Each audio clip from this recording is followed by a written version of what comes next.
so good afternoon, good morning, viewers, anywhere you are, and welcome to this edition of Viewpoint with Kenneth Oguzie. I'm live here from Halifax, Nova Scotia, eastern part of Canada, and my name is Ken Oguzie. As you all know, Viewpoint, this is a platform, this is a show where we bring Africans in the diaspora and Africans in the motherland who are doing amazing stuff, extraordinary stuff, who are creating an impact and who are creating the much needed change and speaking and telling their stories from an authentic voice standpoint. So today, as usual, I have with me a special guest, someone whom, has really made a lot of impact, both within in the continent and of course here in Canada. Someone whom I think will be interested to listen to her story, because I know there will be a lot of motivation, especially when I first spoke to her. I think both of us, we sort of struck a connection because we seem to share a lot of perspectives. So without much ado, I would really like to go into the introduction. So today with me, I have Susan Namulindwa. So Susan is the Executive Director at Africa Desk and the Vice President Canada Africa Chambers of Business. So Susan is based here in Ottawa, Canada. So welcome to Viewpoint with Kenneth, Susan. Thank you, Kenneth. How are you? I'm very well. How are you doing? I am pretty good, thank you. Fantastic. Good to have you here. It is a pleasure to be here. I am I'm excited to have this conversation, and good morning, good afternoon, good evening to the viewers. Great. Yes, I'm sure. I'm really excited as well to have this conversation. So I can't wait to really jump right into things as soon as I can. Yeah. Yes. Me too. So let's do it. I'm ready to do it. Fantastic. But anyways, just for our viewers, just to sort of set the stage for more in-depth conversations, tell us a little bit about who is Susan, like, your LinkedIn profile, and of course, everything you told me, there's a lot of amazing stuff, but, who are you? Like, I always like to ask that question and make my guest a bit uncomfortable first. Well, that's a very huge question. So it's difficult to answer. Sometimes, like, we wear so many hats. So besides the two that you have talked about, I am the Executive Director for the Africa Trade Desk and also Vice President for Canada for the Canada Business Chamber of Commerce. I am the interim board chair for the local Black chamber here in the National Capital Region, the Afro-Canadian Chamber of Commerce. Nice. I am a global ambassador for Ocean XP. These are like some hot things. I am a CEO activator, and this is an organization that supports female entrepreneurs around the world. Nice. And then there's the other parts of me. I am a beautiful, passionate Nice. African woman, proud to be too, and I'm a mother of 3 beautiful young adults. I am a community builder. I could go on, but that's, so when I sit here, I have all these other pieces, but at the core, I'm just in love with the community, and I just love life. That's Susan. Fantastic. And I think we might probably have to have like 5 different series, Susan, and where each of the series we're gonna try to tear through what each of the pieces that you highlighted, because there's a lot of amazing stuff you talked about. I'm like, wow, I don't even know where to start in terms of trying to dig deep into the motivation and inspiration behind each one you do, right? Well, I don't know. I mean, your viewers might think that it is all a myth, but I'm happy to touch briefly on each of the things as opportunity happens. But all of us, even you yourself, I mean, like, if somebody were to ask who is Ken, in all of us there are multiple layers. Absolutely. Yeah. We have so many things, right? Exactly. I agree. And I mean, to be honest, I think the most underlying factor is every single thing you mentioned, like which you do, there is a lot of giving back involved in all of these pieces. Everything you talked about, from the community leader, empowering female entrepreneurs, international trade, at the end of the day, it still ties into community building and really supporting, the community, both the African community in diaspora and in the continent. So, well done and kudos for the work you're doing and the work you will do or continue doing. Thank you. You're right. There's a common thread in everything that we do as leaders, even on a daily basis. There has to be a thread that joins everything together. Otherwise, you'll be running around in circles like what is that little animal that runs in circles in a hamster?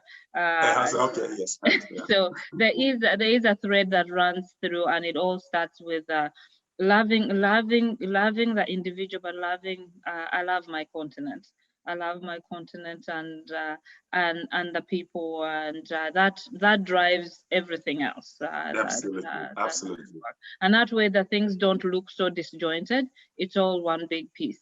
I can tell the passion, and that's really contagious. Fantastic. But I think maybe let's kickstart with the international trade piece, because you are like seasoned in the whole theme of international trade, which we share that in common, because I do a lot of work around that too. So what was the inspiration like, behind going into international trade? What's the motivation? The inspiration and the motivation are all tied closely together. First of all, it's my as an entrepreneur from a young age. My grandmother and my mother, we were all, they were always selling something. So I got in love with that feeling of having that additional 5-10 shillings from doing something. And then when I but that's a feeling that's shared by everybody everywhere. Funny story, when one of my children when was transitioning from getting an allowance to actually earning his own money. So he earned his first, I forget what it was, $10 or something, like he cut the neighbor's grass or something like that. And then we were going somewhere and he wanted to buy fast food. So then he says, Mom, can you buy me some, I don't want to advertise to whoever it was, but then it's some fast food. And I said, hey, bud, you just earned some money. You have money in your pocket. Why don't you buy yourself some? He said, I don't want to waste my money. I'm like, excuse me, you know what? So my money is wasted. It's okay to waste, but yours isn't.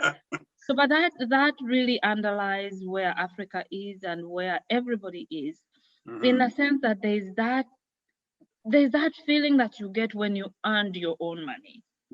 As opposed to when you're given money. When you look at all the countries of the world, be it here in North America or in Asia or anywhere, no country ever got its citizens out of poverty from aid. Absolutely. So people have to work and trade, and trade has that additional feel of it's not as if like you're working and getting a salary and you're looking after your own children or your own family. When you do trade, it is beyond yourself. So you help you are impacting your customers, you're impacting your suppliers, you're impacting your own family, even if it's something that you grew in the garden and you trade. So that sense of accomplishment, and also knowing that Africa has reached that mature age a long time ago, but has to come to an awareness that the only way we can bootstrap ourselves out of all the issues that are on the continent is to show up and trade. Trade what we have for what we need, as opposed to waiting for grant this. The people that give us aid always ask for something in return. So why can't we earn it? So that's my motivation and that's my inspiration, all tied in one. But it's not a very clean answer, but that's what I got. No, I think that makes a lot of sense. And I remember when it all made sense to me was probably like 10 years ago, maybe more than 10 years ago, when I read a book by, I don't know if you, Dambisa Moyo, you know, Dambisa, who is, I love that girl. yes, I love that yes. book. I think And she wrote a book changed a lot around, of, yeah. Yeah, there was a book she wrote around trade over aid. So something around in the lines of that. And I think that's exactly the point you highlighted, because it's not sustainable. You know, aid and all of these pieces is just supposed to be a buffer. But when you then have regions depending on it as to add it to their GDP or whatever it is, then that's a problem, you know. So I agree with you. And I think you and I are playing in very important spaces, which does have far-reaching impact than we sometimes actually think. You know, it really goes way far. So, you know, I can understand your motivation for doing that. Yeah, it is. I read that book, and I also, you know, there's a movie. There's a couple of movies that emphasize that line: trade, not aid. And when you look at aid as a aid in itself is like a global business. When you have countries putting it in their annual budget, that is a problem. Oh, that is a problem. Yeah, that is a big problem, and we have a responsibility to change that, especially, you know, in this era of pandemic. All donor countries also have to look after their own, because the impact has had an aid. So what are we going to do? We're going to sit and wait for somebody to give us aid when we really have resources, and we have the ability and the knowledge to really increase our own trade and solve some of these problems we have. So, but in terms of, you know, playing in this whole international trade space, you know, both as a woman, as an immigrant, did you face challenges really breaking it? And sort of, you know how it is. It's and I'm sure you and I can relate to this. It's a sector where it takes a while to build credibility. It takes a while to really become like a force to reckon with, whereby when you speak about some of these global issues, people listen. So now, like, and you and I know that traditional is one of those roles where you be like, it's a male-dominated sector. You know, like, I'm sure you witness, you go into meetings, sometimes I can count the number of female, which is a shame, because I think it's really supposed to be a balance. And it's more like the more voices you bring to the table, the more diverse the voices are, then the more you can really create the impact. So as a woman, and of course, as an immigrant who's, of course, lived in Canada for a while, what sort of challenges did you face or did you encounter? Like, oh my goodness, I hope that's not a trick question, because first of all, getting in business anywhere, whether it's international trade or whatever, even if you're doing a book stand or whatever, lemonade stand, the first thing you encounter is challenges. Yes, now, absolutely. When you add on the international aspects, when you add on Africa, you're telling us about business where in Africa? What? You know, and then you talk about the different cultures. You know, the culture business in North America and the culture business in Africa is, you know, like night and day.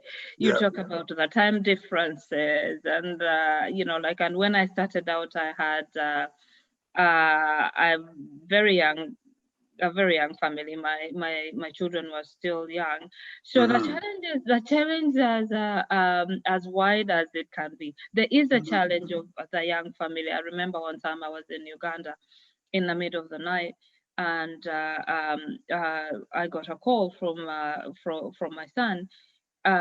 He couldn't find his school homework. Mom, I can't find my homework. And the other time it was, I'm in the middle of a meeting and my phone is buzzing. It's like, I can't stop. I say, and it's from home. It's just, I'm thinking there's an emergency. He's getting ready to go to school and he can't find his socks. I'm like, what do you mean you can't find it? That is an emergency, Susan. So, but it is an emergency. So yes, you have a drawer full of socks. What do you mean you can't find? It's this particular pair. You know that pair that has whatever. I'm going, honey. You know, like, and I'm apologizing. Obviously, the men on the table are kind of like looking at you, rolling their eyes, like, you know, like, you constantly have to, you know, to really prove yourself. Absolutely. Like to prove that, you know. So you answer slight remarks like, oh, were you the only person they could send? There's nobody else in the company they could send. What's Mm-hmm. wrong with me? I mean, like, Mm-hmm. it's not about my delivery or anything else. Then there is that, you know, I think when you're in Canada and you're talking about business in Africa, you almost have to prove that you're Canadian. Yeah. Like, did you just come? So are you, you know, are you, no, I'm Canadian. Then you go on the other side, Mm-hmm. and you're in Africa talking to them about business in Canada, and they are also asking you, was there no Canadian who could come? You came. Yes. Yeah. I mean, like, you're getting it from both sides. So Absolutely. yeah, so the challenges are there. Then there is, I mean, your question was, did I face challenges? Yes. And how do you overcome? You Overcome them. Yeah. overcome by being, especially as a woman, you have to be 3 times as sharp and on top of Absolutely. your game. Mm-hmm. Because, you know, like, one, you know, like, even if we are having a conversation and you and I are on the same table with other folks, you can Mm-hmm. make a mishap and everybody will say, ha ha, Ken, let Yeah. me make that same mishap, and everybody will be like, are you prepared for this meeting? Yes, I'm prepared for Exactly. this meeting. But so you have to be equally, I mean, like, 3 times as sharp, and Mm-hmm. you have to have tenacity, and smile and nod, because sometimes you hear something and the first reaction that comes is, you know, like, I'm outspoken, so the first thing that comes to your mind, you know, you can't say it, so you smile You smile. and Yeah. nod Yeah. and acknowledge, but gently remind that I think that was not appropriate, Mm-hmm. and redirect. So you have to strike a balance of, you know, calling it out Mm-hmm. without calling it out with a lot of emotion. Mm-hmm. Because then, oh, women are so emotional. So Mm-hmm. it's a lot of challenges, but um, it's also very rewarding. Mm-hmm. Mm-hmm. It's knowing that, as a woman, if I persevere, especially as a Black woman, if I persevere, I'm opening doors. I'm opening doors, and hopefully, you know, somebody else will look at, you know, how far I've come, and be encouraged to persevere and stick with it. Mm-hmm. Mm-hmm. Yeah. Mm-hmm. Mm-hmm. And you know, I think you spoke well. You spoke well, and you know, kudos to you for being able to like have overcome all these challenges and sort of putting all these coping and progressive. Because I wouldn't say coping, because I think right now, you know, you've over the years built like, you know, very strong system for resilience, which has really helped project you and put you where you are. And you know, I do a lot of work around diversity and inclusion, and one of the pieces we talk about is the concept of intersectionality. So basically, it's like layers, having all these layers of, you know, you're a woman, you're an immigrant, and then you're African, and then I mean, if I'm like myself and yourself, for example, I'm a man, so I'll probably have that male privilege. And it is my responsibility to, when I find myself in those situations, to be able to use my privilege to, you know, support the sisters in the continent or whatever it is. And Yeah. of course, every other woman.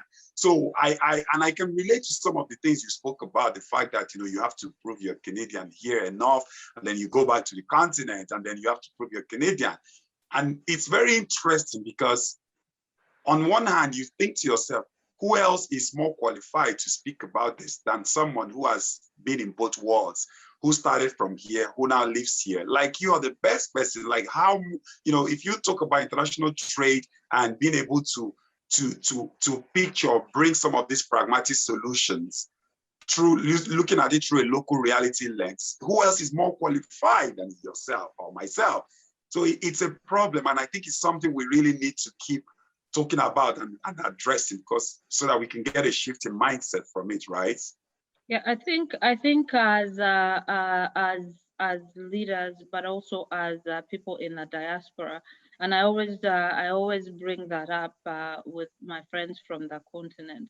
We have Mm-hmm. to constantly tell a different story, Mm-hmm. because there's a narrative that the average Canadian has about Africa.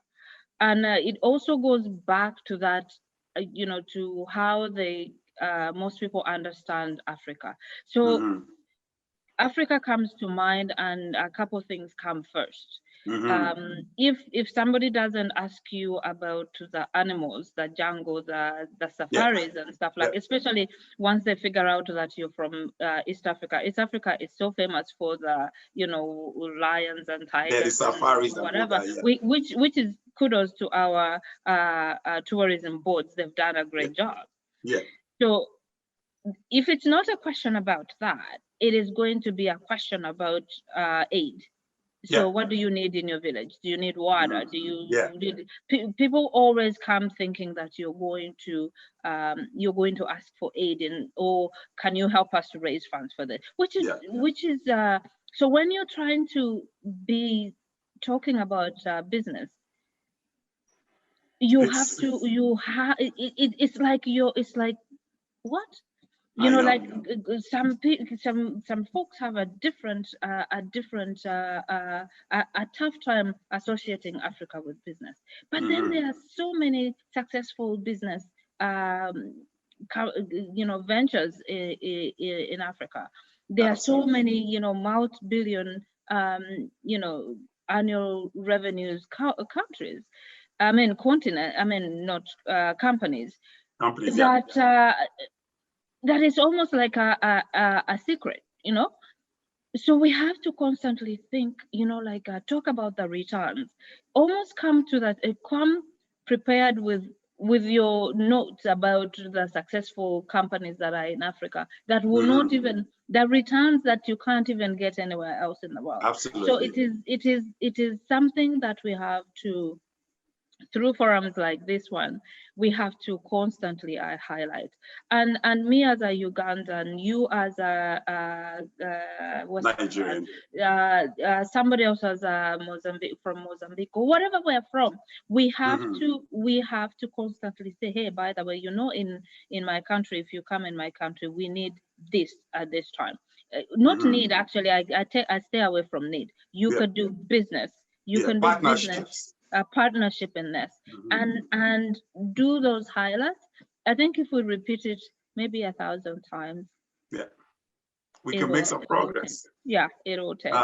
Although I think some folks get it, but I also think that forums like this and conversations that we have on a daily basis with common folk and business folk can go a long way in highlighting those opportunities on the continent. And I think you make great points, Susan. And one of the motivations why I actually created this platform, like distinctly, is the fact that even at times when you and I are found in situations where we are probably like the only African there, and you have other people, and really we are expected to talk about opportunities in Africa. Because of the way the conversations before you had gone, there is so much you can talk about. There's you're trying to work within a framework which has been set by the organizing body. Do you understand what I'm saying? So it gets very tricky. Rigged. Exactly. It's already, you know what I mean? But in this situation, it's more like it doesn't get realer than this. Because anyone who comes to the platform, you know what to expect. And this is what it's all about, the authentic voices, because there's no point sugarcoating stuff, because we can't make any progress. So the only way we can make progress is have platforms where people can be comfortable, have platforms that it's all fair and it's like, standard. You come out, you talk about your story, tell us your story, highlight the beauty of the continent, highlight the realities, and then of course celebrate each and every one of us who are contributing in their own ways, both in the continent and in diaspora. So that's the thinking behind it, Yeah.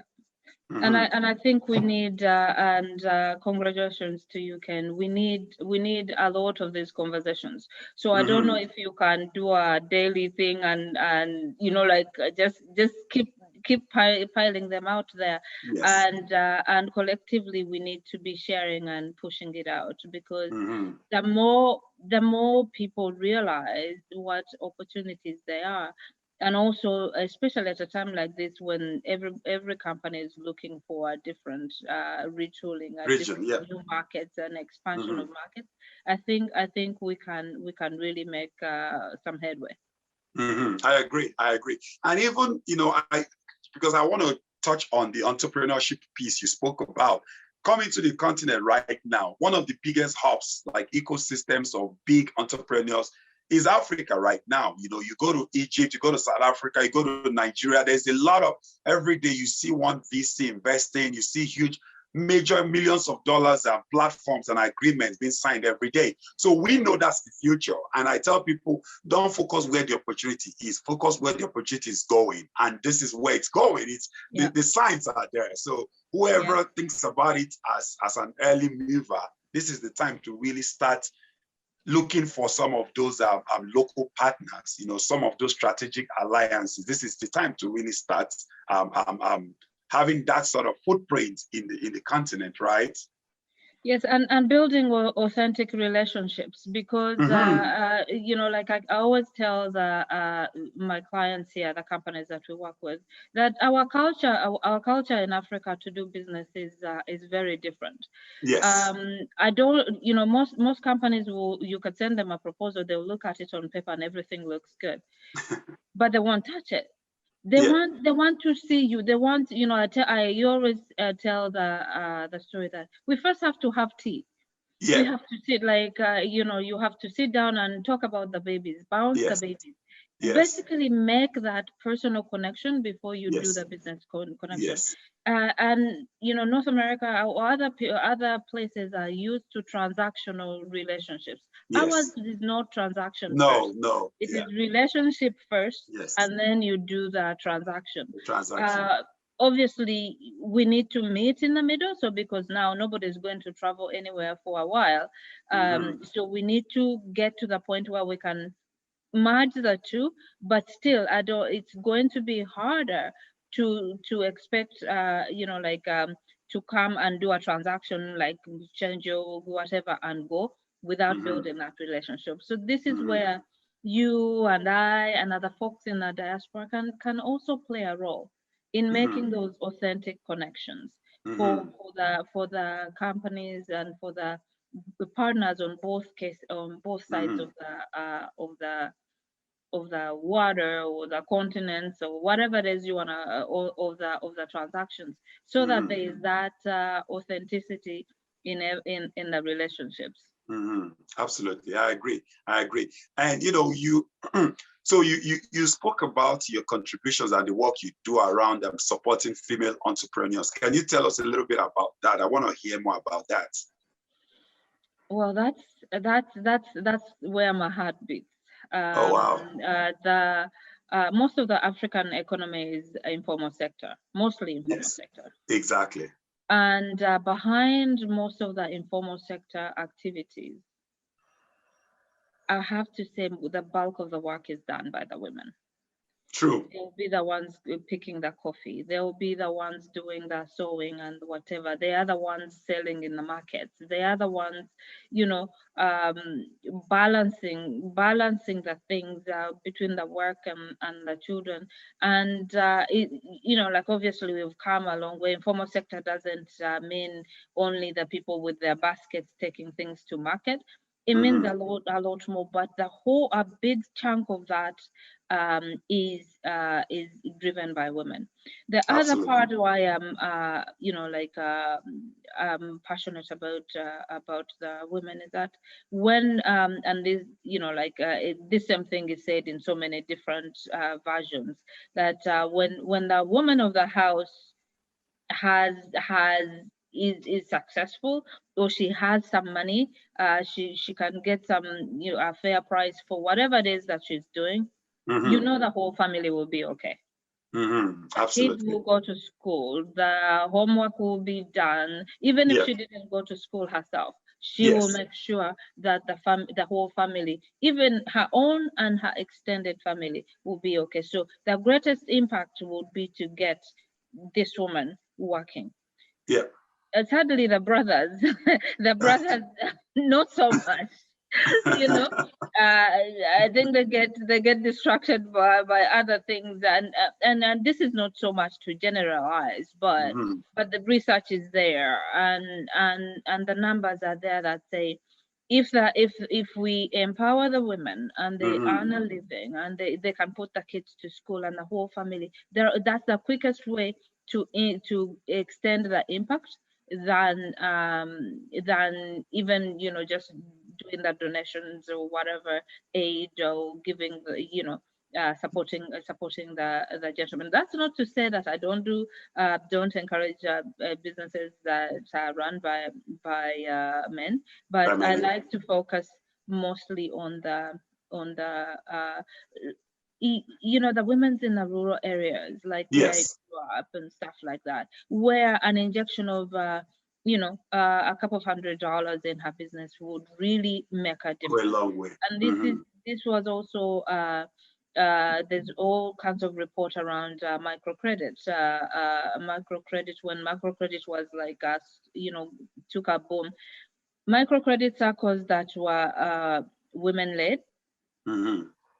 100% repayment. Mm-hmm. They would pay 100%, and they'll bring their sisters in, their friends in, Yeah. and they help each other. So I'm just going for impact, and that's where the greatest impact is. Mm-hmm. Impact, yeah. So in terms of that impact, are there like any particular sectors you really think we should focus a lot on? I mean, of course, Africa is big. There are multiple sectors, but are there any sectors that typically stand out for you that, you could be like maybe agriculture, or are there any sectors? I think agriculture and agri-processing right now. Mm-hmm. I'll give you Mm-hmm. a couple of examples. We are doing a project with Tanzania cashew nut growers. Nice. They produce cashew nuts, and they've been selling them raw. When you would sell raw cashew nuts, on the crop itself, you have utilized less than 60%, because the nut itself is less than 60%. I know. I There is know. a whole lot more you can do around that. But Value here's the added. thing, yeah, they get, because they sell it raw, they get a fraction of the price they would get if they did even just a minor processing, right? Absolutely. Try to go to a store here and buy cashew nuts. A bag like this is like $6-7, even when you go That's to like places like Bulk Bank. However, when you think about the price they get over there for a kilogram, it's nothing. So nothing. Yeah. there's a huge opportunity around agriculture and agri-processing. The other Mm-hmm. place is education, higher education. And Higher it doesn't education. have to be universities and all that. When you think about the population of Africa, 1.3 billion people, more than half of that in some countries like Uganda, 75% of that is people that are under 30. The unemployed youth is a problem. It was Mm-hmm. the problem that led to the spring riots a couple of years back. Yeah. It is responsible for a lot of unrest on the continent. We need to Absolutely. not only educate those guys, but give them skills and opportunities to find meaningful employment. It goes back to that dignity piece where aid is better. Aid is not what the people need. Trade is what they need. But what can you trade with when you don't have anything? So Mm-hmm. manufacturing, as has been highlighted by the PPEs and the problem around even the vaccines and all that. Yes. Manufacturing, agribusiness, education, and education goes together with skills development, because whatever else we are going to need to do, we need a skilled workforce, and Mm-hmm. I think that's where the huge focus should be. Personally, Mm-hmm. that's what I think. I think I agree, and I've done some work in the ocean tech space. So I am like a part of this not for profit, which is working on ocean tech capacity between Canada and West Africa. And when you talk about the ocean tech and blue economy, you typically go into some of the fishing when you look at fishing as a whole. And then when you think about the value chain which fishes go through, you pretty much, most of the time, the main place where you see the men really come into place, really in terms of catching the fish. The moment it leaves there, both everything, the processing, if you have to roast it, or if you have to dry it, or if you have to sell it in the market, it's all female. But most times when you go into conversation and you listen to the challenges being highlighted or who needs to build capacity, it's only who is getting the fish. You know, no one really talks about it. So that's one of the things in the line of this work. I have, you know, come across certain organizations that are really putting that thing in the front burner in terms of, hey, we need to talk about women involvement in this, because if you look at the value chain end to end, they are pretty much like, in fact, if not major value added, but then they're not involved in a lot of discussion. I mean, do you feel the same way, Susan? It is the same way. Somehow, and I don't know how it started, but then again, sometimes I think about it, and even in places like Canada, you know, the US, are still not there. Mm-hmm. In terms of women, enough women being on the tables. I think it's something that we need to constantly talk about. It's even much worse in Africa, of course, where, you know, like when you're thinking about agriculture or whatever, in a lot of countries, women cannot even own land. Mm-hmm. So they are working on the pieces of land, but they can't have land titles. So we really, really need to do a lot of work there, and actually there is an opportunity, you know, where Canada can play a huge role, and I'm always championing and nudging. You know, every time I get an ear with somebody who is remotely connected to the government, I talk about the Canada's involvement in agenda file, because Canada is clearly a world ahead of Africa in terms of gender equity and all that kind of work. And this is one of the key areas where we can get partnerships, that knowledge transfer, bring some of those policies that have helped Canada to get to where it is, even if it's not fully there yet, but it's ahead. You know, to help build some of those policies for the African governments. I think that will be a good place to start. But you're right, there's a lot of work that needs to be done. I agree. And even, you know, it also came into the line like when the new the Free Continental Trade Agreement was enacted too.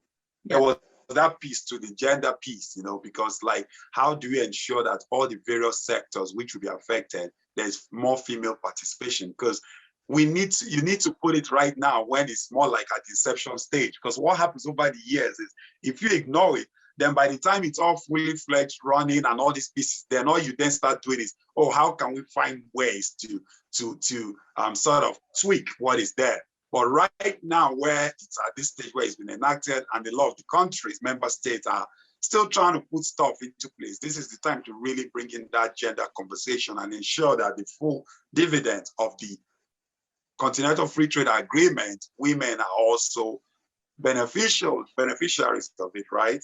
You're right, because the gender file in that agreement is not complete yet. It's not there. So we are, even at the Canada Africa Chamber of Business, we are engaging around, you know, that capacity piece for to do the policy itself. Because how can we expect the governments to implement it when in the biggest trade agreement of the continent, that gender file is not in there? And I know that the people at the Secretariat are looking at it and they're working, you know, furiously and quickly to put it in place. But yeah, it is a gaping hole. It is a gaping hole, and you know, like South Africa has done a very good work around gender. So I think that at least there is a precedence on the continent, but we definitely need that gender policy to be firmly put into the agreement so that member states can start even baby steps of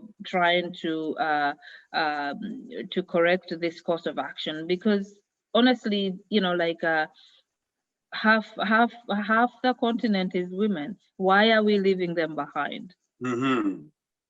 Absolutely. If we have to have meaningful conversations, the women have to be included on these tables and decision making. Look at the results that or the reports that are out in the countries that fared well during COVID. The female-led countries are ahead of others in terms of how they have handled the pandemic, the recovery, and their economies. So there is something to be said, because women obviously bring different perspectives to to conversations, and both perspectives need to be listened to make meaningful change.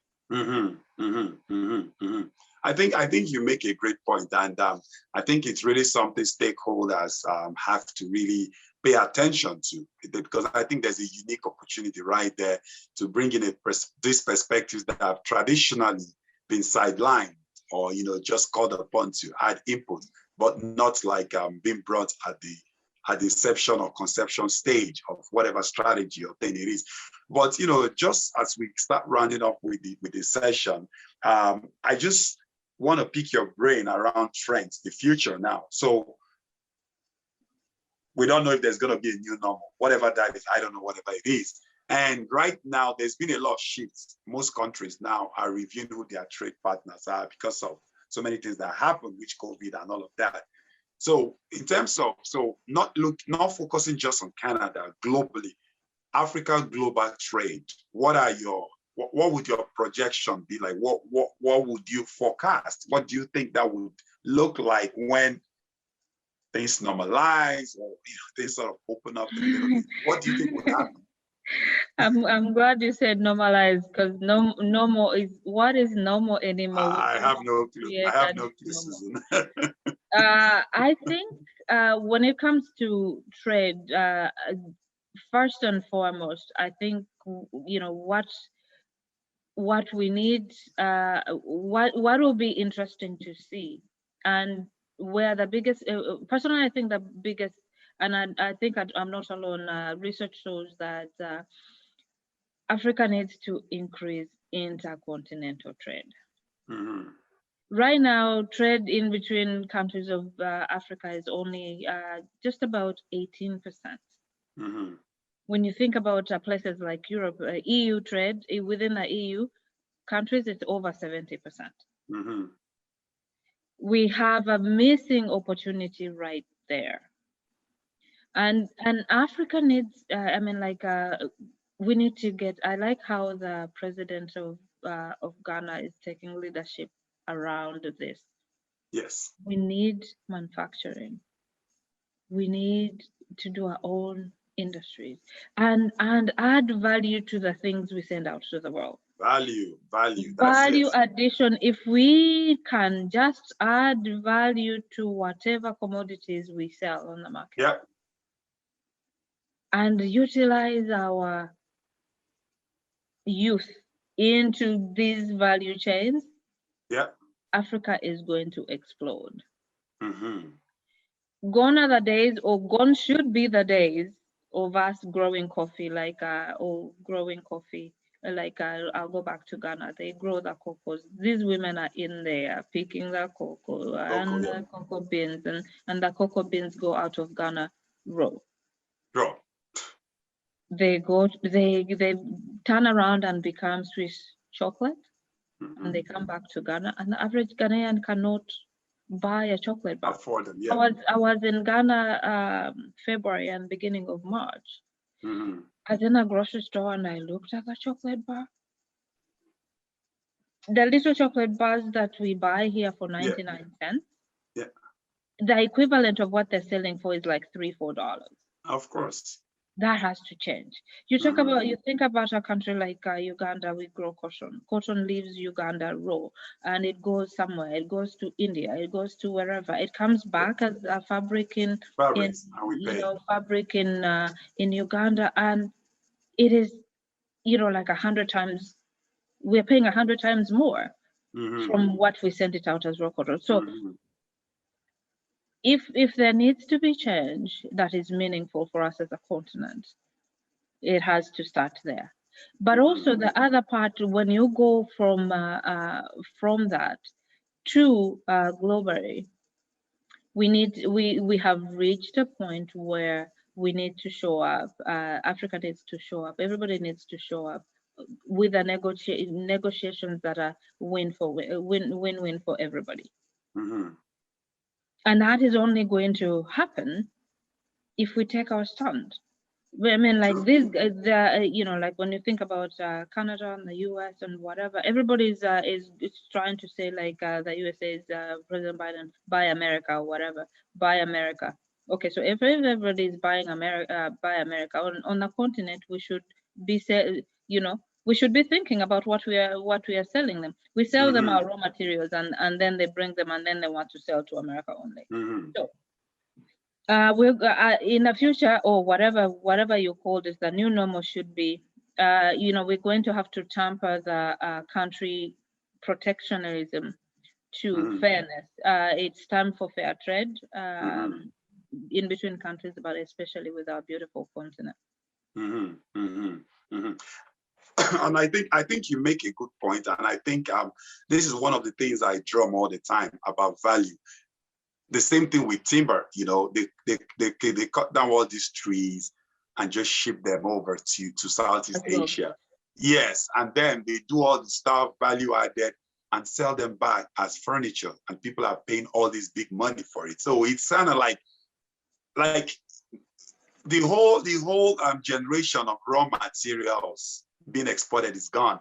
There's no progressive nation like region in the world that still does that right now. Everything is about, if you cannot complete the value chain, turn it into a semi-finished product, at least add some value, because that is where you lose or you gain money, no matter the value you add into it. So it's I think you make a good point. I think it's a no-brainer. It's something all the quarters are really aware. And I think it's just the bigger conversation around, you have the human resources. We have one of the youngest population, able-bodied men and women and all these pieces ready to go, looking for work.